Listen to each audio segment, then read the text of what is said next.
AK blue rate stock market YouTube channel మిత్రులందరికీ నమస్కారం అండి. ఇవాళ మార్కెట్లో ఏం జరిగిందో ఒకసారి చూద్దాం.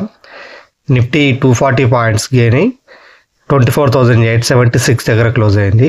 బ్యాంక్ నిఫ్టీ 393 పాయింట్స్ గెయిన్ అయి 55,734 దగ్గర క్లోజ్ అయింది. వెరాజ్ సెన్సెక్స్ 676 పాయింట్స్ గెయిన్ అయి 81,273 దగ్గర క్లోజ్ అయింది. ఒకసారి ఇవాళ మార్కెట్ పెరగడానికి గల ప్రధాన కారణాలు చూసుకుందామండి. మీకు తెలుసు అండి, ట్రంప్ను పుతిన్ మధ్యన మీటింగ్ జరిగింది. ఇది అలస్కాలో జరిగింది సమావేశమయ్యారు. అయితే ఉక్రెయిన్తో సీజ్ ఫైర్ కూడా కాకుండా శాంతి ఒప్పందం కుదుర్చుకోవాలని భావిస్తున్నట్లు పుతిన్ చెప్పినట్లు తెలుస్తోంది. ట్రంప్ కూడా దీన్ని సమర్థిస్తున్నట్లు సమాచారం. ఇదే విషయమై చర్చించేందుకు సోమవారం ఉక్రెయిన్ అధ్యక్షుడు జెలెన్స్కీతో పాటు యూరప్ నాయకులతో ట్రంప్ భేటీగా ఉన్నారు. అలాగే రష్యా చమురు ఎగుమతులపై ట్రంప్ కొత్త ఎలాంటి ఆంక్షలు విధించలేదండి. దీంతో మార్కెట్లో పాజిటివ్గా మారింది. ఇక జిఎస్టీ సంస్కరణలు కూడా ఉన్నాయండి. ఆర్థిక వృద్ధికి ఊతమిచ్చేలా జిఎస్టీ సంస్కరణలు ప్రధానమంత్రి గారు తెస్తున్నట్టు చెప్పారుగా 15 ఆగస్టు రోజు. చిన్న కార్లపై ప్రస్తుతం ఉన్న 28% జిఎస్టీని 18% తగ్గించారండి. అలాగే హెల్త్ ఇన్సూరెన్స్ ప్రీమియంల పైన జిఎస్టీని 5కు లేకుంటే అంతకంటే మొత్తం జీరోకి చేసే విధంగా ఆలోచన ఉందండి ఇది. అయితే ఈ జిఎస్టీ విషయంలో సంబంధించి ముసాయిదాను రాష్ట్రాలకు కేంద్రం పంపించిందండి. దీనికి అన్ని రాష్ట్రాలు సహకరిస్తాయని ఆశిస్తున్నామని చెప్పారు. ఈ ప్రతిపాదిత 2 స్లాబ్ల విధానాన్ని జిఎస్టీ మండలి ఆమోదిస్తే ప్రస్తుతం ఉన్న 4 స్లాబ్, ఇప్పుడు 4 స్లాబ్లో ఉందండి. 518, 1228, అది కాస్త 1228/518 ఉంటుంది. 5% 18% మాత్రమే. ఇది గేమ్ చేంజర్ సంస్కరణగా మిగిలిపోతుందని నిపుణులు భావిస్తున్నారండి. ఇవి ఆమోదం పొందింది అనుకోండి, ఒకవేళ ఆటో సిమెంట్ రంగాలకు లాభదాయకంగా మారుతుంది. ప్రస్తుతం ఈ రంగాలపై 28% జిఎస్టీ ఉంది. సో అవి తగ్గుతాయి. ఈ సంస్కరణ వల్ల ఇన్సూరెన్స్ కంపెనీలు కూడా ఉపయోగపడుతుంది. దీపావళికి జిఎస్టీ రేట్లు తగ్గితే అందుబాటు ధరలో కార్ల వినియోగదారులు మరింత ఆకర్షణీయమైన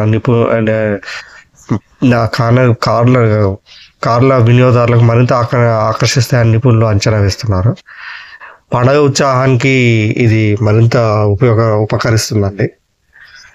ప్రస్తుతం జిఎస్టీ విధానంలో ఇంజిన్ సామర్థ్యం, వాహన పరిణామానికి సంబంధించిన వర్గీకరణ విధానాలను కొత్త పన్ను రేట్లు ప్రతిపాదన పరిష్కరిస్తుందని ఆశిస్తున్నారు. ఈ అంచనాలు నేటి ట్రేడింగ్లో మార్కెట్లో ఫుల్ జోష్ని నింపినాయండి. ఇంకో విషయం ఏం తెలుసా అండి, భారత్ రేటింగ్ అప్గ్రేడ్ అయిందండి. అదే ప్రముఖ అంతర్జాతీయ credit rating agency S&P global Bharat రేటింగ్లో BBB- నుంచి BBBకి అప్గ్రేడ్ చేసిందండి. భారత్ ఆర్థికంగా బలంగా ఉందని, స్థిరమైన వృద్ధితో ముందుకు సాగుతుందని చెప్పింది. సో ఇన్ని పాజిటివ్స్ అండి. ఒక్కసారిగా బిగ్ గ్యాప్ డౌన్ అయింది. నిన్ననే చెప్పాను నేను మా వీడియోలో, మార్కెట్ పెరగచ్చు ఇవాళ అని చెప్పేసి, అన్నట్టుగానే పెరిగిందండి. ఇవాళ ఒక కాల్ ఇచ్చాను చూసారండి. ఏం కాల్ ఇచ్చానండి, ఫస్ట్ అది ఇచ్చాను, ఫెయిల్ అయింది. స్టాప్ లాస్ హిట్ అయింది. వాళ్ళ గ్యాప్ అప్ అయింది కాబట్టి కొంచెం ఇలానే ఉంటుందండి మార్కెట్. మనం అనుకున్న టైంలో పెరగదు, అది కొంచెం కిందికి వచ్చి మీదికి ఒక టైం పాస్ చేసింది. 56,000 పుట్టు కొనమని చెప్పాను. 411 మీద 452కి టార్గెట్ పెట్టాను. స్టాప్ లాస్ 395 పెట్టాను. అది స్టాప్ లాస్ దాదాపు ఒక హాఫ్ అన్ అవర్ తర్వాత హిట్ అయిందండి. నేను ఇచ్చిన హాఫ్ అన్ అవర్ తర్వాత. అప్పటికి నాకు డౌట్ ఉంది, ఇక్కడ ఆ డౌట్ కూడా చెప్పాను, నాకు కొంచెం డౌట్ ఉంది దీని మీద అని. మళ్ళీ ఆ తర్వాత ఏం చేశానంటే 411 మీద క్లోజ్ అయ్యేటట్టు చూడండి. 411 మీద ఒకవేళ 5 minutes క్యాండిల్ క్లోజ్ అయితే మనం మళ్ళీ తీసుకుందాం అని చెప్పాను. నేను బై చేయి అన్నప్పుడే బై చేయండి అని చెప్పాను, బై అని చెప్పాను. అప్పటికి ఇది 420 వరకు వెళ్ళింది అనుకుంటా. ఒక్కసారి ఆ స్పైక్ ఇచ్చిందండి. జస్ట్ నేను చెప్పిన 12కి చెప్పాను, 12:05 వరకు మొత్తం స్పైక్ ఇచ్చేసింది. ఎంత అంటే అది 56,000 పుట్టు కదా. ఒకసారి మీకు చూపిస్తానండి నేను.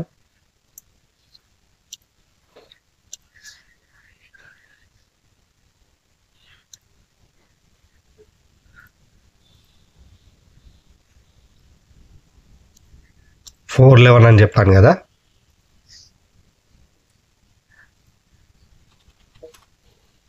ఇక్కడండి మన టార్గెట్ 451 అనుకుంటా. ఇది మన టార్గెట్. కానీ ఒకసారి స్టాప్ లాస్ హిట్ అయింది. మళ్ళీ సెకండ్ టైం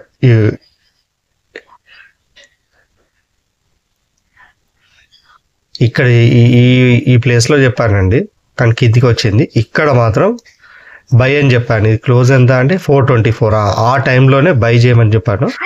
ఒక్కసారిగా విత్ ఇన్ 5 minutesలో ఎంత 464, ఆ తర్వాత క్యాండిల్ 544 దాకా పోయిందండి. ఇదైతే నాకు తెలుసు అండి, కొంచెం వాళ్ళు నాకు ఒంట్లో బాగలేదు, ఫీవర్ వచ్చినట్టు అయింది, జలుబు అయింది. సో నేను ఇది ఇచ్చిన తర్వాత మీకు చెప్పేశాను, ఇక నేను ఫీవర్ వచ్చినట్టు అయింది పడుకుంటానని చెప్పి. లేకుంటే మనం ఇది కూడా క్యాప్చర్ చేసేవాళ్ళం. అప్పటికి ఇది ఎంత అండి లెక్కేసి చెప్పాను మీకు నేను. ఎంత లాట్కి 1540, ఖర్చులు పోతే 1500 అండి. ఇదండి ఒక లాట్కి 1540. ఇక్కడ ఈజీ గోల్డ్ పెట్టడం మర్చిపోయాను నేను. ఇది 1540. ఓకేనా అండి.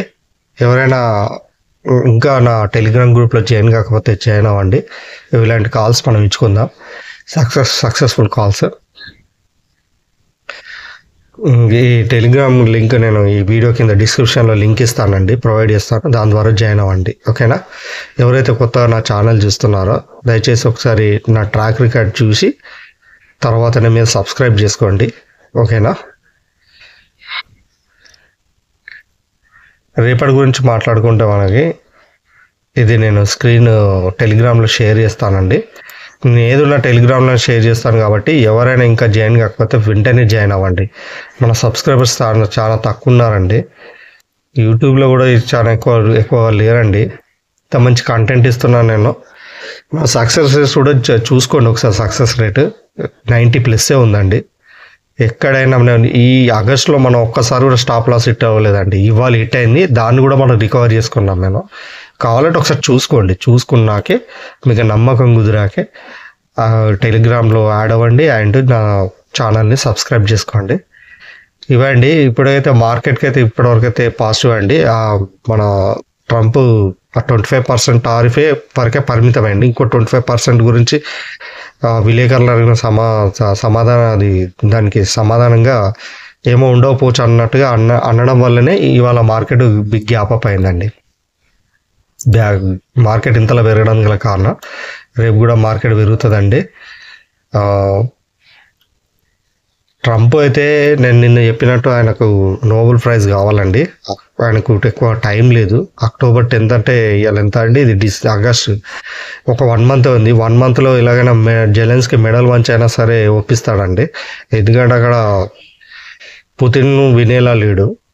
అండ్ సరే పుతిన్ని ఇబ్బంది పెడదాము, భారత్ని లాక్ చేస్తే పుతిన్ని వీళ్ళు రిక్వెస్ట్ చేస్తే పుతిన్ దిగస్తాడు అనుకున్నారు. కానీ భారత్ని లాక్ చేస్తే తనకే నష్టం అని తనకు తెలిసి వచ్చిందండి. తెలిసి రావడం ఏంటంటే అతనికి ఫస్టే తెలుసు, కానీ ఏదో ట్రై చేశాడు. ఒక 1 attempt చేద్దామన్నట్టుగా ట్రై చేశాడు.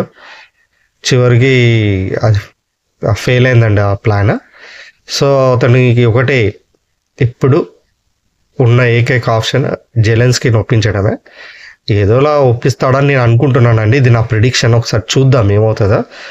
నాకైతే అనిపిస్తుంది ఖచ్చితంగా సీజ్ ఫైర్ చేపిస్తాడు, శాంతి ఒప్పందం చేపిస్తాడు. ఆయనకు నోబెల్ శాంతి బహుమతి రావాల్సిందే అని పట్టుకొని కూర్చున్నాడండి. ఇంకా మార్కెట్ అయితే బాగానే ఉందండి. రేపటి సపోర్ట్ అండ్ రెసిస్టెన్స్ చూసుకుంటే నిఫ్టీ అయితే రెసిస్టెన్స్ 25,000 ఇవాళదేనండి. 25,000 సపోర్టు 24,750. బ్యాంక్ నిఫ్టీ చూసుకుంటే resistance 56,000, support 55,400. Sensex resistance 81,600, support 81,000 అండి. ఇవి సపోర్ట్ అండ్ రెసిస్టెన్స్ అండి. నేను చెప్పానుగా, సపోర్ట్ దగ్గరకు వచ్చినప్పుడు మాత్రం జాగ్రత్త, రెసిస్టెన్స్ దగ్గరకు వచ్చినప్పుడు ఏం జాగ్రత్త. ఏం జాగ్రత్త? సపోర్ట్ దగ్గరకు వచ్చినప్పుడు మాత్రం ఇక్కడ నుంచి మార్కెట్ కిందికి పడింది, ఇంకా కిందికి పడుతుందని మాత్రం పుట్ని బై చేయొద్దు. రెసిస్టెన్స్కి వచ్చినప్పుడు అంటే ఇక్కడ నుంచి ఇక్కడ దాకా వెళ్ళింది, ఒకటి చూసారా, ఒక్కసారిగా రివర్స్ అయ్యి రెడ్ క్యాండిల్ వేసింది. ఈ రెసిస్టెన్స్ దగ్గర కొనడం, కాల్ని కొనడం అండ్ సపోర్ట్ దగ్గర పుట్ని కొనడం అనేది చేయొద్దండి. ఒకవేళ కొనాలని కూడా చెప్పాను కదండి, అట్లీస్ట్ 15 minutes క్యాండిల్ కింద క్లోజ్ అవ్వాలండి. పుట్టు బై చేయడానికి, కాల్ బై చేయడానికి పైన క్లోజ్ అవ్వాలి. ఓకేనా, ఇవి మాత్రం గుర్తుంచుకోండి. సపోర్ట్ అండ్ రెసిస్టెన్స్ మాత్రం మీరు నోట్ చేసుకోండి. వీడియోని పాజ్ చేశాను. ఈ టెలిగ్రామ్ ఈ ఎక్సెల్ ఫైల్ మాత్రం టెలిగ్రామ్లో నేను షేర్ చేస్తాను. ఇంకా ఎవరైనా జాయిన్ కాకపోతే జాయిన్ అవ్వండి. ఈ టెలిగ్రామ్ లింక్ నేను ఈ వీడియో కింద డిస్క్రిప్షన్లో లింక్ ప్రొవైడ్ చేస్తాను. ఓకేనా? మరో వీడియోతో మళ్ళీ రేపు కలుద్దాం. అంతవరకు టేక్ కేర్, బాయ్ బాయ్, జై.